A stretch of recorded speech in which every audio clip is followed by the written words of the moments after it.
ഇപ്പോൾ സ്ക്രീനിൽ സാറിൻ്റെ ബാക്കിൽ ഇതാ ഈ ബോർഡിൽ കൊടുത്തിട്ടുള്ള ഈ ഒരു ടേബിൾ കാണുമ്പോൾ നമുക്ക് കുറച്ച് കാര്യങ്ങൾ മനസ്സിലാവും. ആ മനസ്സിലായ കാര്യങ്ങളിൽ നമുക്ക് കുറച്ച് പേടിയും വരും. മറ്റൊന്നുമല്ല, നമുക്ക് ഈ വർഷം +2 ഈ വർഷം അക്കൗണ്ടൻസിയുടെ ഓരോ ചാപ്റ്ററും നമ്മളെ പാർട്ട്ണർഷിപ്പിൽ വരുന്ന അക്കൗണ്ടൻസിയുടെ ഈ 4 ചാപ്റ്ററിൻ്റെയും ഒരു അനാലിസിസ് കാര്യമാണ്. Okay, yes. അപ്പം എത്രത്തോളം പേജുകൾ നമുക്ക് ഈ ഓരോ ചാപ്റ്റേഴ്സിനുണ്ട്, ജസ്റ്റ് ഒരു കണക്കാണ്. ഓക്കെ, NCERT ടെക്സ്റ്റിൻ്റെ ബേസിൽ ജസ്റ്റ് ഒരു കണക്കാണ് ഇവിടെ കൊടുത്തിട്ടുള്ളത്.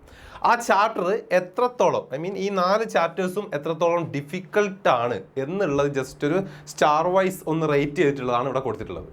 ഓക്കെ, അപ്പോൾ ഇനി സാറ് പറയാൻ പോകുന്ന കാര്യങ്ങൾ മക്കൾ കൃത്യമായിട്ട് മനസ്സിലാക്കുക.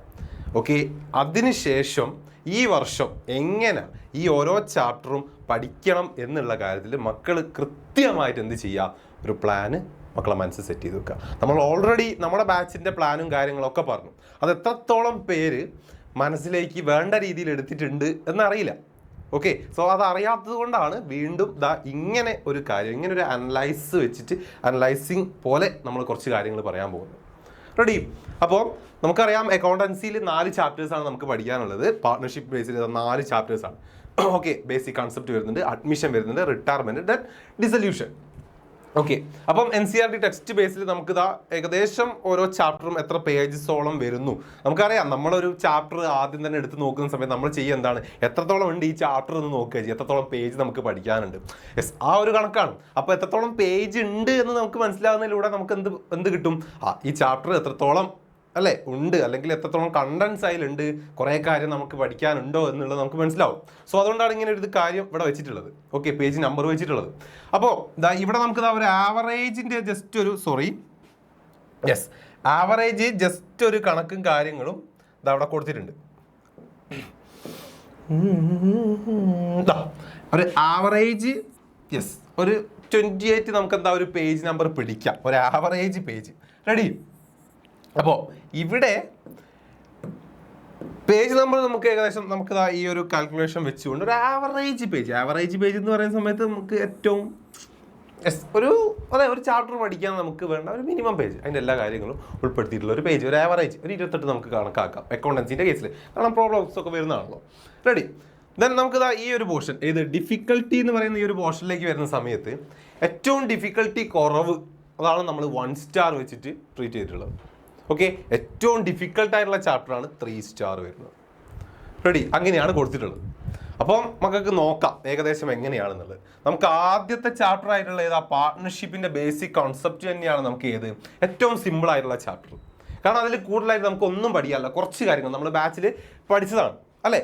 കുറച്ച് തിയറീസ് നമ്മൾ പഠിച്ചു, അതിൻ്റെ കൂടെ തന്നെ നമ്മൾ എന്ത് പഠിച്ചു, കുറച്ച് പ്രോബ്ലംസിൻ്റെ ഒരു സ്റ്റാർട്ടിങ് പാർട്ട്ണർഷിപ്പ് എന്താണ്, appropriation, profit and loss appropriation account പഠിച്ചു, പാർട്ട്നേഴ്സിൻ്റെ ക്യാപിറ്റൽ അക്കൗണ്ട് പഠിച്ചു. റെഡി? അങ്ങനത്തെ ചെറിയ കുറച്ച് കാര്യങ്ങൾ നമ്മൾ പഠിക്കുന്നുള്ളൂ, ബേസിക് ആയിട്ട് പാർട്ട്ണർഷിപ്പിനെ കുറിച്ച് നമുക്ക് അറിയേണ്ട കാര്യങ്ങൾ. അതിനുശേഷം നമ്മൾ എങ്ങോട്ട് വരുന്നു, admission of a partner, then retirement വരുന്നു, ദെൻ ഡിസൊല്യൂഷൻ. അങ്ങനെയാണ് നമ്മൾ പോകുന്നത്. ആദ്യം പറഞ്ഞ കാര്യമാണ് ഈ വർഷം നമ്മളെ അക്കൗണ്ടൻസിയുടെ പാർട്ട്ണർഷിപ്പ് എന്ന് പറയുന്ന ഈ 4 ചാപ്റ്റേഴ്സും കണ്ടിന്യൂസ് ആണ്. ഒന്ന് പഠിച്ചിട്ടില്ലെങ്കിൽ അടുത്തത് നമുക്ക് പഠിക്കാൻ പറ്റില്ല, അത് പഠിച്ചിട്ടില്ലെങ്കിൽ അടുത്തത് കിട്ടില്ല, അത് പഠിച്ചിട്ടില്ലെങ്കിൽ അടുത്തതും കിട്ടാൻ പോകുന്നില്ല. ഓക്കെ, ദെൻ അതിൽ തന്നെ നമ്മളെ ഈ 2 സെക്കൻഡ് ചാപ്റ്ററും 3rd ചാപ്റ്ററും, admission of a partner, then retirement and death of a partner. നല്ല ഡിഫിക്കൽട്ടാണ് എന്ന് പറഞ്ഞാൽ നല്ല ഡിഫിക്കൽട്ടാണ്. കാരണം അത്രത്തോളം നമുക്ക് പഠിക്കാനുണ്ട്. ഓരോ അഡ്ജസ്റ്റ്മെന്റ്സും സിമ്പിൾ അഡ്ജസ്റ്റ്മെന്റ്സ് ആണെങ്കിൽ കൂടി കുറേ അഡ്ജസ്റ്റ്മെന്റ്സ് കാര്യങ്ങൾ നമുക്ക് ഇങ്ങനെ പഠിക്കാനുണ്ട്. ഓക്കെ, ഒന്ന് പഠിച്ച് അടുത്തലേക്ക് പോകും, അത് പഠിച്ച് അടുത്തലേക്ക് പോകുമ്പോഴത്തേക്കും നമുക്ക് ആദ്യത്തെ മറന്നു പോകും, അതിൽ വരുന്ന കാൽക്കുലേഷൻസ് മറന്നു പോകും. സോ അങ്ങനെയാണ് നമ്മൾ സെക്കൻഡ് ചാപ്റ്റർ കടക്കുന്നത്. അതിനുശേഷം ആ സെയിം കാൽക്കുലേഷൻ്റെ ഒക്കെ ജസ്റ്റ് ഒരു റിപ്പീറ്റേഷൻ എന്നുള്ള രീതിയിൽ, അല്ലെങ്കിൽ അതിൻ്റെ നേരെ ഒരു റിവേഴ്സ് എന്നുള്ള രീതിയിൽ നമ്മൾ എങ്ങോട്ട് വരും, 3rd ചാപ്റ്ററിലേക്ക് വരും. ആ സെയിം കാൽക്കുലേഷൻ തന്നെ റിവേഴ്സ് ആയിട്ട്. ഓക്കെ, അവിടെ നമുക്ക് ഇതേപോലെ തന്നെയാണ് പോകുന്നത്. കുറേ കാര്യങ്ങൾ ആദ്യത്തെ പഠിച്ച് സെക്കൻഡിൽ എടുത്തുമ്പോഴത്തേക്ക് ഫസ്റ്റ് മറന്നു പോകും, അങ്ങനെ പോകും. റെഡി? ദെൻ ലാസ്റ്റ് ചാപ്റ്റർ ഡിസൊല്യൂഷനിലേക്ക് വരുന്ന സമയത്ത് സാർ ജസ്റ്റ് ഒരു 2 സ്റ്റാർ വെച്ചിട്ടാണ് കൊടുത്തിട്ടുള്ളത്. പക്ഷേ നമുക്ക് അതും വേണമെങ്കിൽ പലർക്കും 3 സ്റ്റാർ ആക്കാം. Okay, ready? ഡിഫിക്കൽട്ടിയിൽ അത്രയ്ക്ക് അങ്ങോട്ട് മോശമല്ല, വേണമെങ്കിൽ നമുക്ക് അതിനും 3 കൊടുക്കാവുന്നതാണ്. സത്യം പറഞ്ഞാൽ 3 കൊടുക്കാവുന്നതാണ്. ഓക്കെ, 3 കൊടുക്കാവുന്നതാണ്. റെഡി? സോ ഇങ്ങനെയാണ് നമ്മളെ ഈ വർഷത്തെ അക്കൗണ്ടൻസി പോകുന്നത്. റെഡി? മക്കൾ മനസ്സിലാക്കേണ്ട ഒരു കാര്യം എന്താണെന്ന് വെച്ചാൽ നമുക്ക് ആദ്യത്തെ ഓണം എക്സാം വരുന്നു. ഓണം എക്സാമിൽ നമുക്ക് ഈ 2 ചാപ്റ്റേഴ്സാണ് പഠിക്കാനുണ്ടാവുക. സോറി, ഈ 2 ചാപ്റ്റേഴ്സിൽ ഫുള്ള് വരുന്നില്ല. നമ്മൾ ആദ്യത്തെ അക്കൗണ്ടൻസിയുടെ പാർട്ണർഷിപ്പ് എന്ന് പറയുന്ന ചാപ്റ്റർ ഫുൾ ഉണ്ടാവും. ദെൻ അഡ്മിഷൻ ഓഫ് എ പാർട്ട്ണറിൽ നമുക്കൊരു പകുതി വരുന്നില്ല, ഒരു 1/4 ഭാഗം നമുക്ക് ഉണ്ടാവുക. റെഡി? അങ്ങനെയാണ് ഓണം എക്സാമിന് ഉണ്ടാവുക. ദെൻ ക്രിസ്മസ് ആകുമ്പോഴത്തേക്ക് നമുക്ക് ഈ 3 ചാപ്റ്റേഴ്സ് കൂടെ ഇൻക്ലൂഡ് ആവും. പബ്ലിക് എക്സാം ആകുമ്പോഴത്തേക്ക് ഇങ്ങനെ. ഓക്കെ, ഇതാണ് ഏകദേശം നമ്മൾ എന്താണ് എക്സാമിന് വരുന്ന കാര്യങ്ങൾ. അപ്പം മക്കൾ പഠിക്കുന്നത് കൃത്യമായിട്ട് പറയുകയാണെങ്കിൽ ഇതവിടെ ശ്രദ്ധിച്ചോ. യെസ് മക്കളെ, ഈ ഒരു പഠനത്തിന്റെ ഒരു ഗ്രാഫ് സാറ് കാണിച്ചു തരാം, ഏകദേശം എങ്ങനെയാ പോകുക എന്നുള്ളത്. അതായത് ആദ്യത്തെ എന്താണ് നമ്മൾ ഫസ്റ്റ് ചാപ്റ്ററൊക്കെ പഠിക്കാൻ നമുക്ക് നല്ല ഉഷാറും കാര്യങ്ങളൊക്കെ ആയിരിക്കും. അത് നമ്മൾ സെറ്റായിട്ട് പഠിക്കും. റെഡി? സെറ്റായിട്ട് നമ്മൾ ഇങ്ങനെ പഠിക്കും, ഇങ്ങനെ പഠിച്ച് പിന്നെ നമ്മൾ സെക്കൻഡ് ചാപ്റ്ററിലേക്ക് വരുന്നു ഏകദേശം, പിന്നെ 3rd ചാപ്റ്ററിലേക്ക് വരുന്നു ഏകദേശം, പിന്നെ ഏകദേശം 4th ചാപ്റ്ററിലേക്ക് ഏകദേശം ഇങ്ങനെ പോവാം. ഏകദേശം ഒരു ഗ്രാഫ് വൈസ് നമ്മൾ നോക്കുകയാണെങ്കിൽ ഇങ്ങനെയാണ് മക്കളെ എന്ത് പോകേണ്ടത്, പഠിപ്പ് പോകേണ്ടത്. ഓക്കെ, നേരെ ഇങ്ങനെ കയറി അല്ലാണ്ട് വേറൊരു ഓപ്ഷനും ഇല്ല.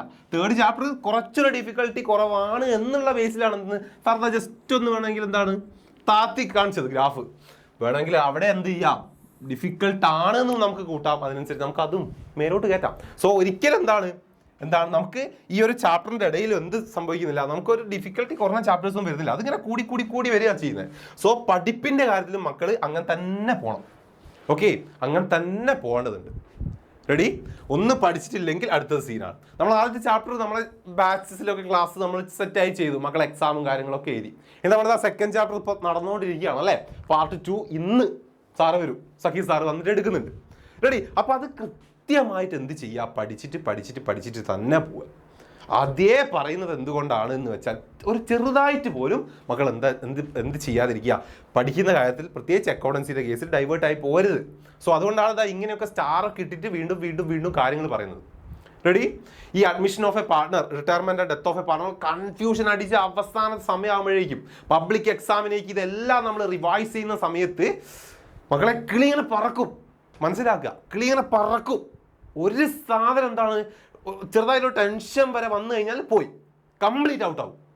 അങ്ങനെയാവും സിറ്റുവേഷൻ. സോ അതുകൊണ്ടാണ് പറയുന്നത് ഇപ്പോഴേ എന്ത് ചെയ്യുക, ഓരോ കാര്യങ്ങൾ സ്റ്റെപ്പ് ബൈ സ്റ്റെപ്പായിട്ട് എന്താക്കുക, നന്നായിട്ട് മനസ്സിലാക്കി പഠിച്ച് പോവുക. ഓക്കെ. സോ അക്കൗണ്ടൻസി എന്ന് പറയുന്നത് സാറ് ഈ ക്ലാസ് സ്റ്റാർട്ട് ചെയ്ത് നിങ്ങളെ ഓറിയന്റേഷൻ മുതൽ പറയുന്ന കാര്യമാണ്. അക്കൗണ്ടൻസി എന്ന് പറയുന്നത് കണ്ടിന്യൂസ് ആയിട്ട് പോകേണ്ട കാര്യമാണ്. ഒന്ന് പഠിച്ചില്ലേ അടുത്ത് കിട്ടില്ല. റെഡി? ടഫാണ് ചാപ്റ്റേഴ്സുകൾ, ടഫാണ്. 4 എണ്ണേ ഉള്ളൂ എന്ന് പറഞ്ഞിട്ട് കാര്യമില്ല. ഈ 4 എണ്ണത്തിലും വരുന്ന കണ്ടന്റ്സ് നോക്കുകയാണെങ്കിൽ ഒരു 10-12 ചാപ്റ്ററിൽ കൊടുക്കാൻ മാത്രമുണ്ട്. ഓക്കെ, നമ്മൾ +1 പഠിച്ചതിനെ അപേക്ഷിച്ച് നോക്കുകയാണെങ്കിൽ റെഡി അതേപോലെ 10-12ഓളം ചാപ്റ്റേഴ്സിലേക്ക് എന്താ ഡിവൈഡ് ചെയ്ത് കൊടുക്കാൻ മാത്രമുള്ള കണ്ടന്റ്സ് ഈ 4 ചാപ്റ്റേഴ്സിലുണ്ട്. സോ അതുകൊണ്ടാണ് പറയുന്നത്. ഓക്കെ, അപ്പോൾ ഈ പറഞ്ഞ കാര്യങ്ങൾ കൃത്യമായി മനസ്സിൽ വെക്കുക, അതിനനുസരിച്ച് പഠിക്കുക അക്കൗണ്ടൻസി. റെഡി അല്ലേ? ഓക്കെ, നമുക്ക് കൃത്യമായിട്ട് ബാച്ചിൻ്റെ ക്ലാസ്സും കാര്യങ്ങളും നടക്കുന്നുണ്ട്. അത് നല്ല അടിപൊളിയായിട്ട് എന്ത് ചെയ്യുക, ഫോളോ ചെയ്യുക. റെഡി? ലൈവിലൊക്കെ കയറുക, ഡൗട്ട്സ് ഒക്കെ ക്ലിയർ ചെയ്ത് പഠിക്കുക. Okay, ready? യെസ്. അപ്പോൾ ടാറ്റാ.